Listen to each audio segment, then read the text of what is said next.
यह कहानी एक छोटे से गांव मंगलपुर की है जो दूर दराज जंगलों में स्थित था। यहाँ के लोग अपनी सामान्य जिंदगी जी रहे थे, लेकिन एक किला था जो गांव से कुछ ही दूरी पर स्थित था और कई सालों से बंद पड़ा हुआ था।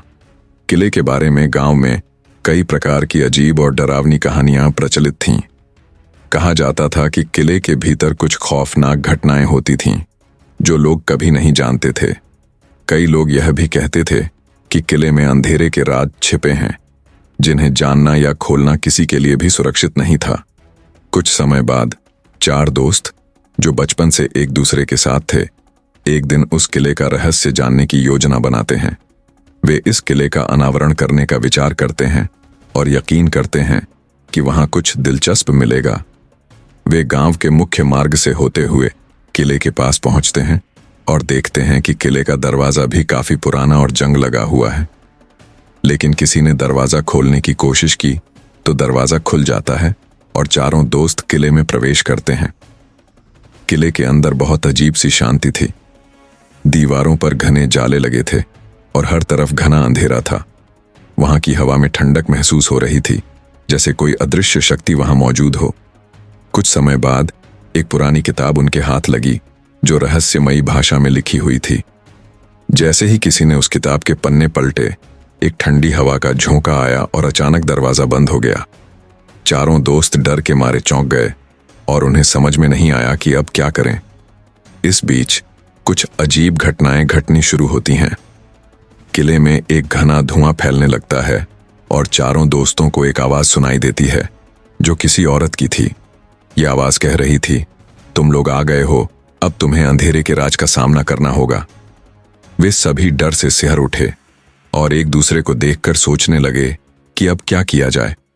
अचानक कमरे की दीवारों पर एक चेहरा दिखाई देने लगता है जो घूंघट में छिपा हुआ था। ये वही महिला थी जिसके बारे में गांव में कहा जाता था कि उसने किले में एक भयानक राज छिपा रखा है। किले के अंदर कदम रखते ही एक रहस्यमयी दरवाजा खुलता है और वह दरवाजा उन्हें एक अंधेरे और तंग रास्ते की ओर ले जाता है। चारों दोस्तों ने वह रास्ता अपनाया और धीरे धीरे एक तहखाने तक पहुंच गए जहां एक पुरानी तिजोरी रखी हुई थी। इस तिजोरी को खोलने पर उन्हें वही पुरानी किताब मिली जो पहले किले में देखी थी। लेकिन इस बार किताब के पन्नों पर एक खौफनाक राज सामने आया। किताब में लिखा था कि किले का असली मालिक एक भूतों का साम्राज्य था और जो भी उस किताब को खोलता था वह उसी के अधीन हो जाता था। अब चारों दोस्त समझ गए थे कि वे किसी बड़ी मुसीबत में फंस गए हैं। किताब में यह भी लिखा था कि जो भी किले के राज को जानने की कोशिश करता है वह कभी बाहर नहीं निकल सकता। वे सभी किले से बाहर निकलने की कोशिश करते हैं, लेकिन हर रास्ता उन्हें फिर से उसी तहखाने तक ले आता है जहां वे पहले थे। हर बार कुछ नया डरावना घटता है और उनके सामने नए रहस्यमय दृश्य आते हैं। सभी दोस्त परेशान हो चुके थे और अब उन्हें यह एहसास हुआ कि यह किला केवल एक जगह नहीं बल्कि एक खौफनाक जाल था जिसमें वे फंस चुके थे। उन्हें कुछ भी समझ में नहीं आ रहा था कि कैसे वे बाहर निकल सकते हैं। क्या यह किला वाकई किसी भूतों का साम्राज्य था या फिर यह किसी काले जादू का परिणाम था? यह एक बड़ा सवाल था जिसका उत्तर उन्हें इस अंधेरे जगह में मिलना था। आखिरकार एक दिन अचानक किले के भीतर एक और बड़ा धमाका होता है और चारों दोस्तों को एक आश्चर्यजनक दृश्य दिखाई देता है। किले का सबसे बड़ा रहस्य खुलता है और वे पाते हैं कि किले का असली मालिक कोई और नहीं बल्कि एक पुराना शापित राजा था जिसने अपनी जान बचाने के लिए इस किले को छुपा लिया था। चारों दोस्तों ने अपने साहस से उस शाप को तोड़ा और किले से बाहर निकलने का रास्ता पाया। लेकिन जब वे किले से बाहर निकले तो उन्हें महसूस हुआ कि वे केवल किले से बाहर नहीं निकले थे बल्कि उस अंधेरे राज से बाहर निकलने में भी सफल हुए थे जिसे अब तक कोई नहीं जानता था। किले से बाहर निकलते ही चारों दोस्तों को थोड़ी राहत मिली, लेकिन उनके दिलों में एक अजीब सी बेचैनी थी। वे समझ नहीं पा रहे थे कि जो कुछ उन्होंने किले में देखा था वह असल में क्या था। क्या वे सच में किसी काले जादू के शिकार हुए थे या फिर यह सब एक लंबी और डरावनी साजिश का हिस्सा था? हर कदम पर उनका दिमाग इस रहस्यमय घटना से जूझ रहा था। वापस गांव लौटने के बाद वे किसी से इस बारे में बात नहीं कर सकते थे, क्योंकि गांव में इस किले के बारे में पहले से ही कई डरावनी बातें चल रही थीं। वे डरते थे कि अगर गांव वाले जान गए तो वे भी उन्हें पागल समझेंगे। इस कारण उन्होंने सोचा कि सबसे अच्छा होगा अगर वे इस घटना को अपनी यादों में समेटकर भूल जाएं। लेकिन समय के साथ उन्हें यह एहसास हुआ कि किले का रहस्य केवल एक भूतिया कहानी नहीं थी। किले के अंदर की घटनाएं असल में कुछ और थीं, जिनका असर उनकी जिंदगी पर गहरे असर डालने वाला था। वे चारों दोस्त राजीव, सीमा, राहुल और नेहा कुछ दिन बाद फिर से एकजुट हुए और इस रहस्यमयी किले के बारे में और जानकारी जुटाने का फैसला किया। एक दिन राहुल ने एक पुराने गांव वाले से सुना कि किले के पास एक प्राचीन शिवलिंग भी था, जो कभी पूजा का स्थान हुआ करता था। कहा जाता था कि उस शिवलिंग पर एक गहरी छाया बैठी हुई थी, जो किसी शापित आत्मा की थी। शिवलिंग के बारे में यह अफवाह भी थी कि कोई भी उस स्थान पर ध्यान लगाने की कोशिश करता, वह उसकी आत्मा पर किले के शाप का प्रभाव पड़ता। इस नए ज्ञान के साथ चारों दोस्तों ने एक बार फिर किले का रुख किया। इस बार वे और अधिक सतर्क थे और उन्होंने तय किया कि वे इस बार केवल किले का रहस्य जानने के लिए नहीं, बल्कि पूरी तरह से उसकी असलियत का पर्दाफाश करने के लिए जाएंगे। किले तक पहुंचने के बाद उन्होंने देखा कि किले की दीवारों में अब कुछ और ही बदलाव आ चुका था।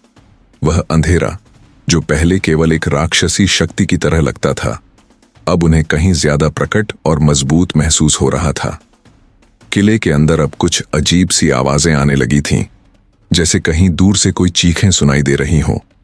वे डर के बजाय साहस से भरे हुए थे, क्योंकि अब उन्हें यह समझ आ चुका था कि डर को पार करना ही सबसे बड़ा हल है। जब वे उस शिवलिंग तक पहुंचे तो वहां कुछ अजीब सा दिखाई दिया। शिवलिंग के चारों ओर धुआं था और उसके पास एक पुरानी मूर्ति रखी हुई थी। मूर्ति की आंखों से कुछ चमकते हुए इंद्रधनुष के रंग निकल रहे थे, जैसे वह जीवित हो और उन्हें देख रहा हो। उन्होंने धीरे धीरे शिवलिंग की पूजा की और ध्यान लगाया, लेकिन अचानक से किले की दीवारों पर फिर से वही चेहरा दिखाई दिया जो किले में पहली बार देखा था। तुम लोग क्यों आए हो? तुम्हें क्या चाहिए? वह आवाज गहरी और रहस्यमयी थी। राजीव ने साहस जुटाते हुए कहा, हम यहां तुम्हारे राज को जानने के लिए आए हैं।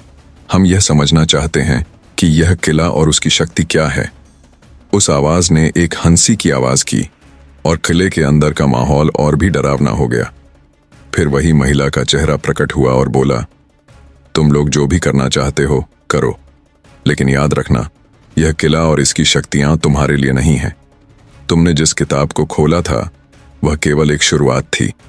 अब तुम्हें इसका अंजाम भुगतना होगा। चारों दोस्तों ने जल्दी से बाहर निकलने की कोशिश की, लेकिन किले का दरवाजा अब फिर से बंद हो चुका था। वे चारों फंस चुके थे और यह एहसास हो रहा था कि शायद उन्हें इस रहस्य से भागने का कोई रास्ता नहीं मिलेगा। फिर अचानक शिवलिंग के पास एक चमकदार प्रकाश प्रकट हुआ और चारों दोस्तों को एक दृश्य दिखाई दिया। यह दृश्य किसी और ही दुनिया का था। वहां एक पुरानी कथा बयां हो रही थी। एक राजा था जिसने अपनी जान बचाने के लिए किले में एक शापित आत्मा का वास किया था। उस आत्मा को यह किला और उसके भीतर की शक्ति की देखभाल करने के लिए कहा गया था, लेकिन वह आत्मा कभी मुक्त नहीं हो सकी। किले में बसी आत्मा अब किसी को भी इस किले के अंदर फंसा देती थी, ताकि वे उसके साथ उसकी तकलीफ को महसूस कर सकें। अब दोस्तों को यह समझ में आ गया कि किले में बंद होने की एक वजह थी। वे उन शापित आत्माओं का हिस्सा बनने वाले थे जिनकी आत्माएं किले में बसी हुई थीं। वे सब अब एक ही प्रश्न का उत्तर जानने की कोशिश कर रहे थे। क्या वे बाहर निकलने में सफल हो पाएंगे, या किले का शाप उन्हें भी अपने जाल में फंसा लेगा? यह कहानी यहां समाप्त नहीं होती, बल्कि यह एक नई शुरुआत का संकेत देती है, क्योंकि किले का रहस्य अब और भी गहरा हो चुका था और अब यह दोस्त एक ऐसे रहस्य से जूझ रहे थे जिसे समझने का कोई आसान रास्ता नहीं था। किले में बंद चारों दोस्तों ने बहुत साहसिक प्रयासों के बावजूद देखा कि उनका हर रास्ता बंद हो गया था।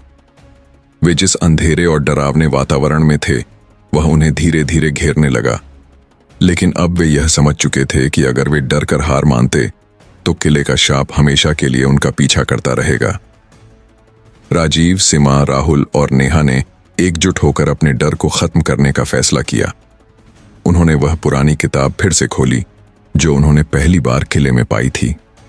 किताब के पन्ने पलटते ही वे पाते हैं कि उसमें कुछ रहस्यमय मंत्र और शांति के उपाय दिए गए थे, जिन्हें पढ़कर शापित आत्माओं से मुक्ति पाई जा सकती थी। किताब में लिखा था कि अगर किसी शापित आत्मा को शांति देने के लिए उसका दिल साफ और नेक इरादों से भरा हो तो आत्मा को मुक्ति मिल सकती है। सीमा ने किताब से मंत्र पढ़ा और सबने एक साथ मिलकर उस आत्मा को शांति देने के लिए प्रार्थना की। वे सब अपने दिलों में अच्छाई और सत्य की भावना रखते हुए उस आत्मा से माफी मांगने लगे। धीरे धीरे किले के अंधेरे में एक हल्का प्रकाश फैलने लगा और वही घने बादल और डरावनी हवा हल्की हो गई। एक ठंडी लेकिन शांति की हवा आई, जैसे किले की आत्माएं अब मुक्त हो रही हों। इसी बीच किले के भीतर एक विशाल दरवाजा खुद ब खुद खुल गया। चारों दोस्तों को बाहर निकलने का रास्ता मिल गया। वे खुशी से भर उठे और बिना एक पल गंवाए उस रास्ते से बाहर आ गए। जब वे किले से बाहर निकले तो उन्होंने देखा कि किला अब वैसा नहीं था जैसा पहले था। अब वह एक शांतिपूर्ण और सामान्य जगह बन चुकी थी। किले की दीवारों पर लगी जंग और घने जाले अब गायब हो चुके थे और वहां एक नजारा था जो शांत और सुंदर था। गांव में वापस पहुंचते ही चारों दोस्तों ने इस घटनाक्रम को अपने दिलों में सहेज लिया। वे जानते थे कि जो कुछ भी हुआ वह किसी अदृश्य शक्ति द्वारा संचालित था, लेकिन उन्होंने मिलकर उस शक्ति का सामना किया और उसे शांति दी। गांव वालों को उन्होंने किले की असलियत नहीं बताई, क्योंकि वे जानते थे कि यह राज उन्हें अपनी यादों में ही रखना चाहिए। समय के साथ चारों दोस्त फिर से सामान्य जीवन जीने लगे, लेकिन वे हमेशा उस किले और उसकी रहस्यमय आत्माओं की यादों के साथ जीते रहे। उन्हें यह एहसास था कि साहस, एकजुटता और नेक दिल से किए गए प्रयासों से किसी भी कठिनाई को पार किया जा सकता है। किले के अंदर के राज को हल करने के बाद वे सब पूरी तरह से मुक्त हो गए थे और किला अब एक नई शुरुआत का प्रतीक बन गया था। यह घटना उनके जीवन का सबसे बड़ा सबक बन गई कि डर से नहीं, बल्कि दिल में साहस और अच्छे इरादे रखकर किसी भी अंधेरे को दूर किया जा सकता है। और इस तरह किले का शाप समाप्त हो गया और चारों दोस्तों की जिंदगी एक नई रोशनी से भर गई।